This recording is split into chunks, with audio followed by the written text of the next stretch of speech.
हाँ जी, नमस्कार, सलाम, हेलो, सत श्री अकाल आप सभी लोगों को। स्वागत है आप लोगों का एक और एपिसोड में FFAR इंडिया यूट्यूब चैनल पे। मैं हूं आपका होस्ट अनुपम त्रिपाठी। भाइयों, आज हम लोग बात करेंगे मोदी सरकार और सभी राज्य सरकार और इस देश के ये जो नेता लोग हैं, जो पॉलिटिकल क्लास है, उनके फेलियर्स के बारे में।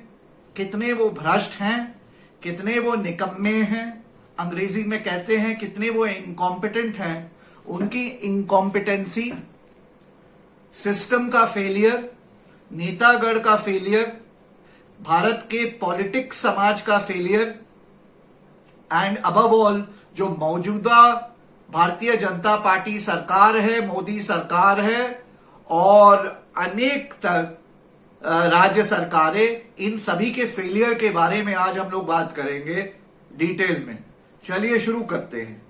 पहली बात तो मैं ये रखना चाहता हूं भाइयों कि भारत को 73 साल हो गए हैं इंडिपेंडेंस प्राप्त किए हुए। हमें आजादी मिले 73 साल हो गए हैं और बहुत से देश हैं, एग्जाम्पल ले लीजिए, सिंगापुर हो गया, मलेशिया हो गया, साउथ कोरिया हो गया, वगैरह वगैरह, जिनको हमारे बाद आजादी मिली। लेकिन वो जिस रफ्तार से आगे बढ़े कि आज उन्होंने सबको पीछे छोड़ दिया, भारत को तो बहुत बहुत बहुत ज्यादा पीछे छोड़ दिया है। तो इसका क्या कारण है, थोड़ा सा आज उसके बारे में बात करेंगे। पहली बात, आज 2020 है भाइयों, हम लोग जून के महीने में हैं, 2020 है। आप लोगों को बताना चाहता हूं कि इनकम टैक्स देने वाले भारत में आज के तारीख में, मैं फैक्ट्स रखना चाहूंगा, बहुत बार लोग सोचते हैं 3% 4% है। आज भारत में इनकम टैक्स देने वालों की संख्या 6.5% है, 6.5% है। एज पर दी जो आखिरी आंकड़े, जो लास्ट सेंसस किया गया है, भारत में 6.5% प्लस लोग इनकम टैक्स देते हैं। 6.5% इनकम टैक्स देने का मतलब है 135 करोड़ की जनता में लगभग 8 से 9 करोड़ लोग इनकम टैक्स देते हैं। पहली तो ये मैं बात रखना चाहता हूं, इनकम टैक्स की भरपाई करने वाले भारत में 9 करोड़ लोग हैं, पहली बात। दूसरा, अगर आप इनकम टैक्स नहीं देते हैं तो इसका मतलब ये नहीं है कि आप भारत पे बोझ हैं या बर्डन है। क्यों, मैं बताता हूं। आप इनकम टैक्स भले ही नहीं देते होंगे, लेकिन जब भी आप कोई सामान परचेज करते हैं, चाहे वो दूध हो, चाहे वो डबल रोटी हो, चाहे वो दंत मंजन हो, चाहे वो साबुन हो, चाहे वो शैम्पू हो, जो भी सामान आप कभी परचेज करते हैं, उस पे इनडायरेक्ट टैक्स ऑलरेडी लग के आता है। तो उसमें GST वगैरह लग के आता है, कट के आता है। तो चाहे वो 3% हो, 4%, 6%, 12%, 18%, आप इतना परसेंट GST देते हो। GST इनडायरेक्ट टैक्स होता है जो भारत सरकार के जेब में जाता है, ठीक है। तो कहने का मतलब ये है कि पूरी 135 करोड़ की जनता भारत की डायरेक्ट टैक्स यानी इनकम टैक्स भले ही ना देती हो, लेकिन वो इनडायरेक्ट टैक्स जरूर देती है। हर एक गरीब तबके का आदमी भी, जो बिलो पॉवर्टी लाइन भी 22 करोड़ जो भारत के वासी हैं, वो लोग भी जब दंत मंजन खरीदने जाते हैं, साबुन खरीदने जाते हैं, बिस्किट खरीदने जाते हैं, दूध और डबल रोटी खरीदते हैं, तो वो लोग भी GST देते हैं, इनडायरेक्ट टैक्स अपना भरते हैं। उसके बाद ही दूध खरीदते हैं। जो दूध आप खरीदते हैं ना, 25 रुपया लीटर, 28 रुपया लीटर फुल क्रीम दूध, उसमें टैक्स कट के आता है। दूध का कॉस्ट तो 22-23 रुपए होता है, 5-6 रुपए उसमें टैक्स होता है, ये ध्यान रखिएगा। टैक्स के साथ उसमें अलग अलग किस्म के, 1-2 किस्म के स्टेट गवर्नमेंट के सेस होते हैं, सेंट्रल गवर्नमेंट के सेस होते हैं, सब मिला के आप टैक्स देते हैं। तो कहने का मतलब, ये कहना बड़ा आसान है। बड़े लोग कहते हैं भाई अमेरिका में तो 70% लोग इनकम टैक्स देते हैं, आपके यहां तो सिर्फ 6%, और बहुत मूर्ख लोग अभी भी हैं जो 3% पे अटके, उनका मीटर अभी भी 3% पे अटका है। सच ये है कि 3 नहीं, अब 6.5-7% लोग टैक्स देते हैं इनकम टैक्स।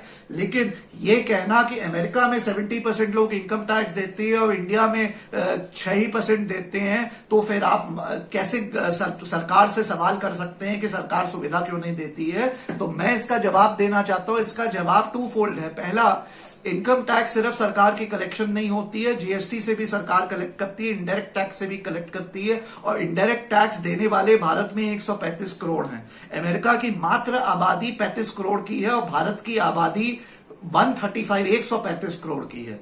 तो अमेरिका में भले ही 70% लोग इनकम टैक्स देते होंगे और भारत में सिर्फ 6.5% लोग इनकम टैक्स देते होंगे, लेकिन भारत में इनडायरेक्ट टैक्स देने वाले 135 करोड़ लोग हैं और अमेरिका की पूरी पॉपुलेशन सिर्फ 35 करोड़ है। इसको बात को समझे। दूसरा, अमेरिका में 70% लोग इनकम टैक्स इसलिए देते हैं क्योंकि अमेरिका खुशहाल देश है, जो तरक्की करने वाला देश है, जहां उनकी टैक्स लिमिट के बियॉन्ड होती है, मतलब वो इतना कमाते हैं कि वो इनकम टैक्स देते हैं। भारत में ये भी सच है, अगर 6.5% लोग इनकम टैक्स दे रहे हैं तो इसका मतलब ये नहीं है कि बाकी 94% लोग चोरी कर रहे हैं टैक्स की। नहीं, इसका मतलब ये है कि 94% में एटलीस्ट 70% है या 80% वो लोग हैं जो कि जिनकी इनकम टैक्सेबल लिमिट के नीचे है, मतलब इनकम टैक्स उनको देने की जरूरत ही नहीं क्योंकि उनकी आमदनी इतनी कम है, बिलो टैक्स लिमिट थ्रेशोल्ड है।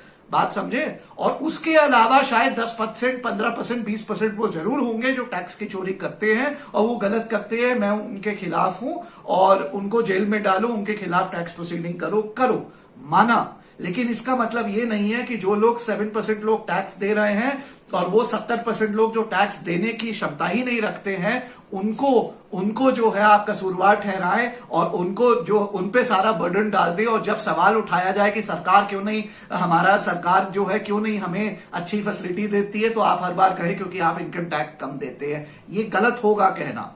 दूसरा, जैसे मैंने ऑलरेडी कह दिया, 135 करोड़ जनता इनडायरेक्ट टैक्स देती है। 135 करोड़ जनता इनडायरेक्ट टैक्स देती है। अमेरिका में 35 करोड़ ही जनता है जो इनडायरेक्ट टैक्स देती है।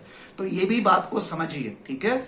इसके अलावा मैं अगली बात करना चाहता हूं मेरे सभी भाइयों, पेट्रोल को ले लीजिए, आप फ्यूल को ले लीजिए। भारत सरकार सबसे ज्यादा पैसा पेट्रोल में कमाती है, ठीक है, शराब के बाद, सिगरेट के बाद। उस पे भी हम लोग आएंगे। पेट्रोल की जरा बात करते हैं। पेट्रोल पूरी दुनिया में अभी जो है कोरोना के कारण जो है पेट्रोल के प्राइसेस गिर गए, नेगेटिव में आ गए। हाँ, और इस रेट पे गिर गए कि जो एक बैरल जो 160 लीटर पेट्रोल होता है वो किसी समय $80 प्रति बैरल आता था। यूपीए की जब सरकार थी $140 प्रति बैरल आता था। आज वो उसकी अगर ग्रॉस आप परचेजिंग देखें तो वो नेट कॉस्ट कर रहा है करीब $20 से $22 प्रति बैरल। तो $20 से $22 प्रति बैरल वो पड़ रहा है। हाँ, जिसकी वजह से अगर टैक्स हटा दिया जाए तो जो खरीदारी है, इसके बारे में मैं और भी वीडियो बना चुका हूं। जो परचेजिंग होती है पेट्रोल की, तो उसमें जो पेट्रोल खरीदा जा रहा है, जो कॉस्ट प्राइस है पेट्रोल की, हाँ, वो भारत में 30 रुपए 25 रुपए प्रति लीटर पड़ रही है। उसके बाद भारत सरकार और ये राज्य सरकारें कम नहीं है, चाहे दिल्ली सरकार हो, चाहे महाराष्ट्र, चाहे जितनी सरकारें हो, ये लोग भर भर के उसके ऊपर टैक्स लगाते हैं, उस पर एक्साइज लगाते हैं, उस पर वैट लगाते हैं, उस पर तरह तरह के सेस लगाते हैं। और उस कारण से आज भी भारत में पेट्रोल आप देख लीजिए 70, 75, 80 रुपया प्रति लीटर मिल रहा है। तो सोच लीजिए जो पेट्रोल का कॉस्ट है 25 रुपए 30 रुपए, उस पे जो है 50 रुपए का सेंट्रल गवर्नमेंट और राज्य सरकारें टैक्स लगा रही है। तो ये भी, और सोचिए कितने भारत में व्हीकल हैं, मोटरसाइकिल हो जाए, ट्रक हो जाए, कार्स हो जाए, कितनी सारी व्हीकल्स हैं। आपको भी पता है करोड़ों ये व्हीकल्स हैं भारत में। वो सब जो है पेट्रोल भराते हैं, पेट्रोल नेसेसिटी है। वो लोग जब पेट्रोल डीजल भराते हैं तो भारत सरकार और राज्य सरकारों के जेब में भर भर के टैक्स जाता है। फिर कहना चाहता हूं, अमेरिका से जो लोग कंपैरिजन करते हैं, अमेरिका में 35 करोड़ जनता है, यहाँ पे 135 करोड़ जनता है। और भारत में जितनी व्हीकल्स है ना, मोटरसाइकिल और कारों को मिला लें और ट्रक को मिला लें, उतने अमेरिका में नहीं है, ठीक है। तो हमारा जो कंजम्पशन पेट्रोल का है, सोचिए कितना ज्यादा है। और उस पे भारत सरकार भर भर के टैक्स लगाती है, राज्य सरकारें भर के टैक्स लगाती है। तो अगेन उनके जेब में पैसा आ रहा है, भारत सरकार के और राज्य सरकारों के जेब में भर भर के पैसा आता है पेट्रोल से, ठीक है। समझिए, ये थी दूसरी बात। हाँ, अच्छा, अब मैं तीसरी बात पे आता हूं। पहली बात मैंने इनकम टैक्स और मैंने इनडायरेक्ट टैक्स जीएसटी की बात कर ली। दूसरी बात अब मैंने कर ली पेट्रोल की। अब मैं तीसरी पे आता हूं भाइयों। तीसरी बात है आप समझिए, ये जो सिगरेट होता है और शराब होता है, इस सिगरेट शराब पे सबसे ज्यादा टैक्स लगाया जाता है, क्योंकि ये दोनों जो को माना जाता है खराब चीज है, जो फैक्ट है, मैं भी मानता हूं। भाई सिगरेट अगर आप पीते हैं तो आपको लंग्स की डिजीज हो जाएगी, कैंसर हो जाएगा, आप मर जाएंगे। शराब ज्यादा पिएंगे आप तो आप मारपिटाई भी करेंगे, हाँ, आप एंटी सोशल एक्टिविटीज भी करेंगे, और उसके अलावा आपकी लिवर सड़ जाएगी, आप मर जाएंगे। तो वाकई ये दोनों चीजें बहुत ही खराब है। लेकिन हमारी सरकार समझिए इस पे इतना ज्यादा टैक्स लगाती है कि सिगरेट की एक मैन्युफैक्चरिंग, जो एक सिगरेट का डब्बा आता है उसका मात्र मैन्युफैक्चरिंग कॉस्ट 40 रुपए 30 रुपए पड़ता है, पता है आपको। लेकिन आज वो सिगरेट का डब्बा 400 रुपए का पड़ता है, 300 रुपए का पड़ता है, 500 रुपए का पड़ता है। क्यों? क्योंकि उस पर इतना सारा टैक्स लगता है। तो भारत सरकार उस पर इतना तगड़ा टैक्स लगाती है। जो अब शराब पे आते हैं, शराब पे भी भयंकर टैक्स लगता है, जो एक्साइज ड्यूटी वगैरह लगती है वो भयंकर लगती है। शराब का कॉस्ट अगर 50 रुपए होता है तो उस पर टैक्स 40 रुपए लगता है, समझ लीजिए। हाँ, तो अगेन शराब और सिगरेट से भारत सरकार और राज्य सरकारें एक्साइज टैक्स के नाम पे इतना ज्यादा टैक्स कलेक्ट करती हैं। और आपको भी पता है, जब कोरोना के दौरान बीच में ये वाइन शॉप ओपन की गई तो जो 3-3 किलोमीटर लंबी लाइन लगी, तो इससे पता चलता है, क्लियर है कि भारत की 135 करोड़ जनता कितनी भारी बेवड़ी जनता है। फिर अमेरिका से कंपेयर करो तो आप समझ लो, अमेरिका के 35 करोड़ लोग हैं, हमारे 135 करोड़ लोग हैं। कितना शराब ये लोग पीते हैं कि कोरोना के डर में भी ये 3-3 किलोमीटर लंबी लाइन निकाल के आ गए, सब बेवड़े शराब पीने आ गए। और शराब ऐसी चीज है भारत में जो कि गरीब भी पीता है, मिडिल क्लास भी पीता है, अमीर भी पीता है, सुपर अमीर भी पीता है, सब पीते हैं, सब बेवड़े भरे हैं। ठीक है, तो सोचिए जब ये बेवड़े शराब पीते हैं तो कितना ज्यादा टैक्स देते हैं भारत सरकार को और स्टेट गवर्नमेंट को। तो फिर वो सभी लोग जो सूडो इंटेलेक्चुअल्स हैं और कभी कभी मेरे पोस्ट पे आके मुझे कहते हैं अमेरिका में तो लोग 70% लोग इनकम टैक्स देते हैं, यहां तो सिर्फ 3% लोग देते हैं, तो आप कैसे फैसिलिटी मांग रहे हो। उन भाइयों को ये मेरा हाथ है और ये मेरा तड़ाक चमाटा मार रहा हूं मैं, जरा सा ध्यान से सुन लो। इस प्रकार से भारत सरकार और स्टेट गवर्नमेंट्स भर भर के टैक्स कलेक्ट करती है हम सिटीजन से, चाहे गरीब हो, चाहे मध्यम वर्ग हो, चाहे अमीर हो, सब टैक्स देते हैं। ठीक है, तो ये तीन मुख्य चीजों पे आज मैं बात करना चाहता था, जिन पे भारत सरकार, जिनसे शुरू करते हैं इनकम टैक्स। 6.5% लोग टैक्स देते हैं। ठीक है, मतलब लगभग 8 से 9 करोड़ लोग भारत में टैक्स देते हैं इनकम टैक्स। तो भर भर के सरकार को पैसा आता है, मोटा पैसा दिया जाता है। मैं भी उनमें से एक हूं, भर भर के करीब 1-1.5 लाख रुपए का इनकम टैक्स देता हूं मैं हर साल। ठीक है, अब आइए आप बढ़ जाइए आगे। इनडायरेक्ट टैक्सेस मैंने कह दिया, 135 करोड़ जनता इनडायरेक्ट टैक्स देती है जीएसटी के नाम पे और वगैरह वगैरह अलग नाम पे। फिर शराब और सिगरेट पे भर भर के एक्साइज टैक्स दिया जाता है। ठीक है, तो ये पेट्रोल की मैंने बात कर दी, पेट्रोल पे भर भर के जो है वैट लगता है, टैक्स लगता है और सेस लगता है। ठीक है, तो ये 4 किस्म से भर भर के हम लोग टैक्स देते हैं। टैक्स की कमी नहीं है, भारत सरकार, राज्य सरकारों को खूब सारा टैक्स मिलता है। ठीक है, अब आते हैं अगली बात मैं करना चाहता हूं, बहुत ही महत्वपूर्ण जरूरी बात है भाइयों। इन टैक्सों के अलावा समझिए, हाँ, अब जरा नेतागण की बात करते हैं, हम लोग नेता क्लास की जरा बात करते हैं। हाँ, देखिए ऐसा है, ये जो हमारे पार्लियामेंटेरियंस हैं, जो 543 हमारे मेंबर ऑफ पार्लियामेंट हैं, मेंबर पार्लियामेंट हैं भारत में, इन सब लोगों को MPLAD मिलता है। MPLAD का मतलब है member parliament local area development fund. ये MPLAD 20 करोड़ रुपए साल का होता है। माने हर 543 लोकसभा के एमपीज को MPLAD मिलता है, हर MP को 20 करोड़ का MPLAD मिलता है। इसी प्रकार से हर विधायक को, जो 3,500 विधायक हैं भारत में, हर विधायक को, हर सिटिंग विधायक को इसी प्रकार से MLA local area development fund मिलता है, MLA-LAD उसको कहते हैं। हाँ, जो कि 5 करोड़ से 20 करोड़ का होता है, डिपेंडिंग ऑन किस राज्य सरकार में आप विधायक हैं। दिल्ली में फॉर एग्जांपल ये भी 20 करोड़ रुपए का है। तो दिल्ली के भी जो विधायक है उनको भी 20 करोड़ रुपए का एमपी एमएलए एलएडी मिलता है। और इसी प्रकार विधायक हर राज्य के विधायकों को 5 करोड़ से लेकर 20 करोड़ का एमपी एलएडी मिलता है साल का, प्रति वर्ष का। इतना पैसा इनको मिलता है।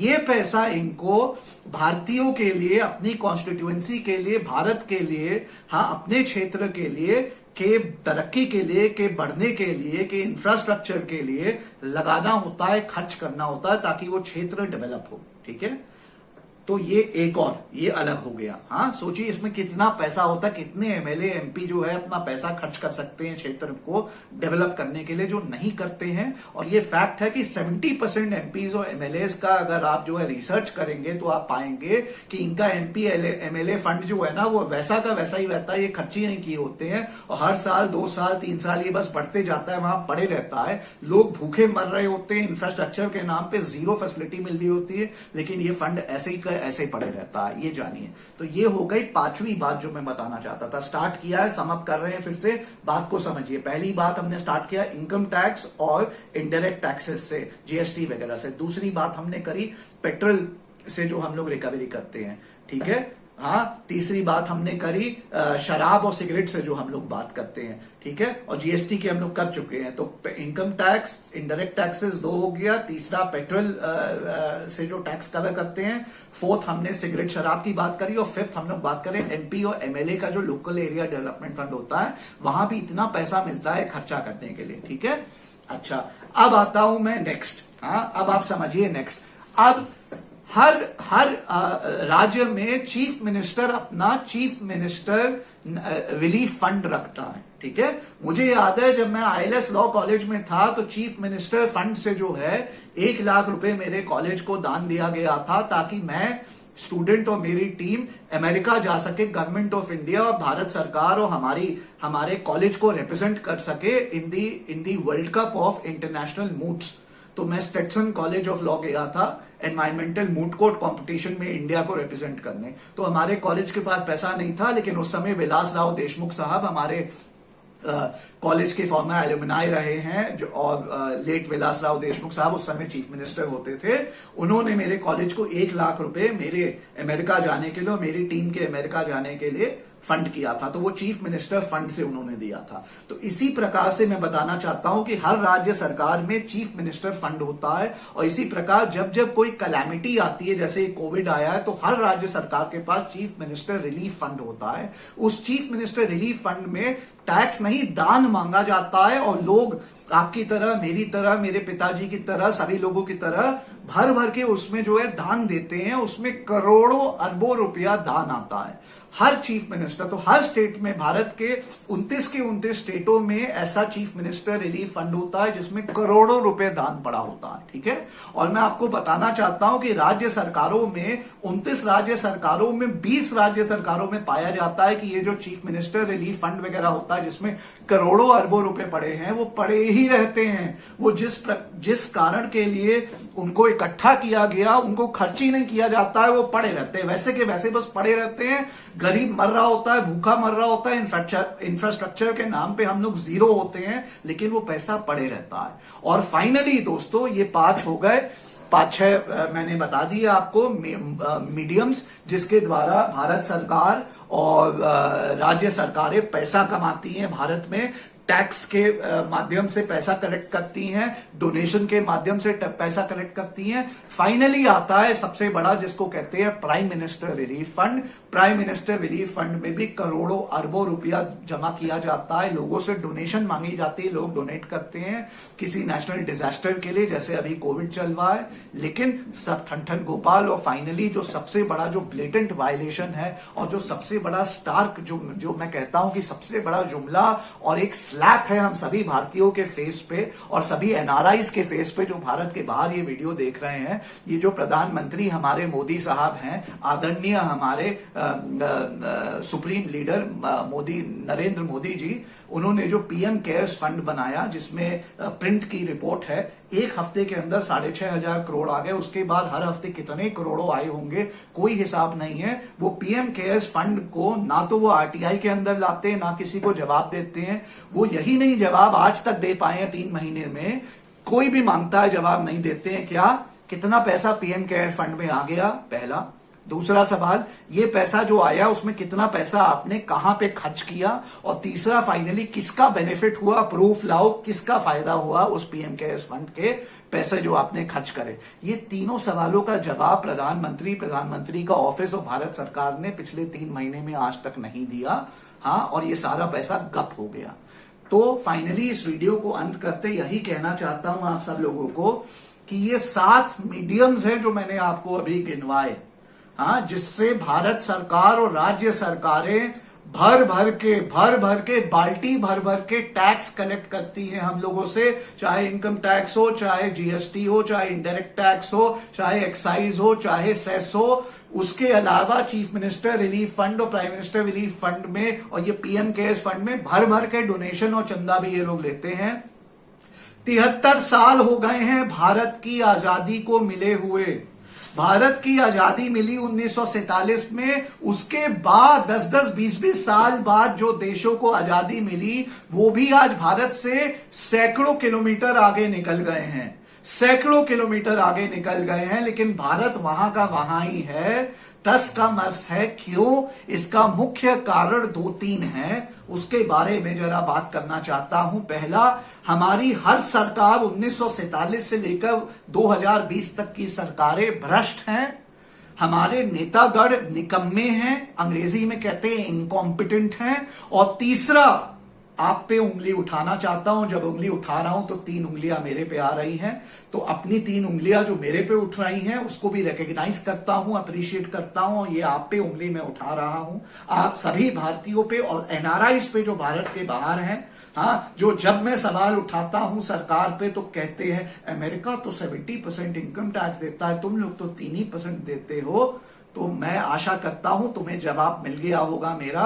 भाई साहब, ऐसा है, कब तक ये बहानेबाजी करते रहोगे? कहने का मतलब, जब मैं उंगली अब आप पे उठा रहा हूं, आप भारतीय, आप 135 करोड़ भारतीय और जो करोड़ों जो भारत के बाहर एनआरआईज हैं, जो भारत के लिए जिनका दिल धड़कता है, उनको, उन पे मैं उंगली उठाता हूं, कहता हूं क्योंकि आप लोग आज तक भी चलता है, चलने दो। और अपने मीडियोक्रिटी, अपने मिडिल क्लास होने के, अपने शराफत के आड़ में, ठीक है, हम मिडिल क्लास लोग हैं, हम शरीफ लोग हैं, के आड़ पे में अपनी जो कमजोरी है और अपना जो बुजदिलपना है, अपनी जो आप लोग डरते हो, अपना जो डर है सरकार के खिलाफ आवाज उठाने में, लड़ने में, जो चेंज से आप लोग डरते हो, जो रेवोल्यूशन से आप लोग डरते हो, हाँ, आवाज उठाने से जो आप लोग डरते हो, सही को जो सही नहीं कहने से डरते हो, गलत को गलत कहने से जो डरते हो, उसके कारण से आज भी भारत पीछे है। आप सिर्फ ये चोर नेताओं पे उंगली नहीं उठा सकते हो, हमारे करप्ट सिस्टम पे उंगली नहीं उठा सकते हो, हाँ, आपको उंगली उठानी पड़ेगी अपने पे भी। और जब मैं उंगली आप पे उठा रहा हूं, मैं 3 उंगली अपने पे भी उठा रहा हूं। जब याद रखना, कहा जाता है, याद रखना, जो इंसान आवाज नहीं उठाता है अपनी और कुछ नहीं बोलता है, वो ज्यादा गलत तो नहीं कर रहा होता, लेकिन उसकी सबसे बड़ी गलती यही होती है कि वो गलत के खिलाफ आवाज नहीं उठाता है। और याद रखना, अगर आप गलत आपके सामने हो रहा है और आप गलत के खिलाफ आवाज नहीं उठाओ, तो आप भी उतने ही उस गलत में, उस गुनाह में, उस क्राइम में शामिल हैं जितना क्राइम करने वाला। याद रखना। और अगर आप अपने, हम शरीफ लोग हैं, हम मिडिल क्लास लोग हैं, हाँ, हम ये अगर शराफत के अपने चद्दर की आड़ में, अपने मिडिल क्लास के चद्दर के आड़ में अगर आप जो है आवाज नहीं उठाते हो, तो सच ये है, ये सब जी बहाने हैं। सच ये है कि आप डरते हो, आप एक बुजदिल कौम हो, आप एक डरपोक कौम हो, हाँ, और इस कारण से आप अन्याय के खिलाफ आवाज नहीं उठा रहे हो। याद रखना, महात्मा गांधी का भक्त हूं, सबसे बड़े पीसफुल लीडर, सबसे बड़े advocate of peace, advocate of non violence. उन्होंने कहा, क्या कहा? उन्होंने कहा, it is not just the right of every citizen to raise his voice against an arbitrary law and against injustice, but in fact it is his duty to do so. याद रखना, कहने का मतलब बापू ने, गांधी जी ने ये कहा कि आपका सिर्फ हक नहीं है अन्याय के खिलाफ और गैर कानूनन कानून के खिलाफ आवाज उठाने का, बल्कि आपकी ड्यूटी है, हाँ आपका ड्यूटी है आवाज उठाना। और अगर आप आवाज नहीं उठाते हो तो आप गलत करते हो, अपने देश के साथ गलत करते हो, अपनी कॉन्शियंस के साथ, अपनी अंतरात्मा के साथ गलत करते हो, याद रखना। ए मेरे वतन के लोगों, इस वीडियो को खत्म करने से पहले बस आखिरी में यही कहना चाहता हूं, ए मेरे वतन के लोगों, ए मेरे वतन के लोगों, आवाज उठाओ, आवाज उठाओ, आवाज उठाओ, आवाज उठाओ इस अन्याय के खिलाफ, आवाज उठाओ इस घटिया, भ्रष्ट, इनकॉम्पिटेंट, निकम्मी मोदी सरकार के खिलाफ, आवाज उठाओ भ्रष्टाचार के खिलाफ, आवाज उठाओ, सवाल उठाओ कि क्यों 73 साल बीत गए, हम आज भी पीछे हैं, और हमारे बाद आजादी मिले हुए छोटे छोटे देश इतने आगे बढ़ गए, हम आज भी पीछे रह गए। और खुद से सवाल पूछो कि क्यों हम पीछे रह गए, क्यों हम पीछे रह गए। कहीं कहीं तुम्हारी शराफत की आड़ में, हम मिडिल क्लास लोग हैं, शरीफ लोग हैं, कहीं हम तुम्हारी शराफत की आड़ में, तुम्हारे मिडिल क्लास होने की आड़ में तुम अपनी बुजदिलता, अपने डर को तो नहीं छुपा रहे हो। आवाज उठाओ, तुम उस देश से आते हो जो देश ने पैदा किया, झांसी की रानी लक्ष्मीबाई को पैदा किया। तुम उस देश से आते हो जिसने भगत सिंह को पैदा किया। तुम शिवाजी के देश से आते हो, शिवाजी महाराज के देश से। तुम गांधी जी के देश से आते हो, तुम अंबेडकर जी के देश से आते हो, सरदार वल्लभ भाई पटेल के देश से आते हो, तुम चाचा नेहरू के देश से आते हो। याद रखना मेरे भाइयों, याद रखना, अगर आज आवाज नहीं उठाई तो हमारी आने वाली जो जनरेशन्स है ना, जो हमारे बच्चे हैं, हमारे पोते हैं, उनके लिए कुछ नहीं बचेगा, सब नष्ट हो जाएगा। जो बचा है ना वो भी नष्ट हो जाएगा, रहने लायक नहीं होगा भारत में, रहने लायक नहीं होगा भारत में। आवाज उठाओ, आज भी जाग जाओ, जाग जाओ, आवाज उठाओ। जय हिंद, जय भारत। नमस्कार भाइयों, मैं हूं अनुपम त्रिपाठी। FFAR इंडिया का second YouTube channel FFAR India online education को आज ही सब्सक्राइब करें। मात्र 199 रुपये प्रति महीने में पाइए how to speak correct English fluently and confidently. साथ ही साथ पाइए online digital marketing courses from the best of experts in the industry. समय नष्ट ना करें, आज ही सब्सक्राइब करें। 199 रुपये प्रति महीने पेटीएम करें 9599349269 पे, और मंथली सब्सक्रिप्शन आज ही प्राप्त करें मात्र 199 रुपये में। समय नष्ट ना करें, पेटीएम करें। जय हिंद, जय भारत।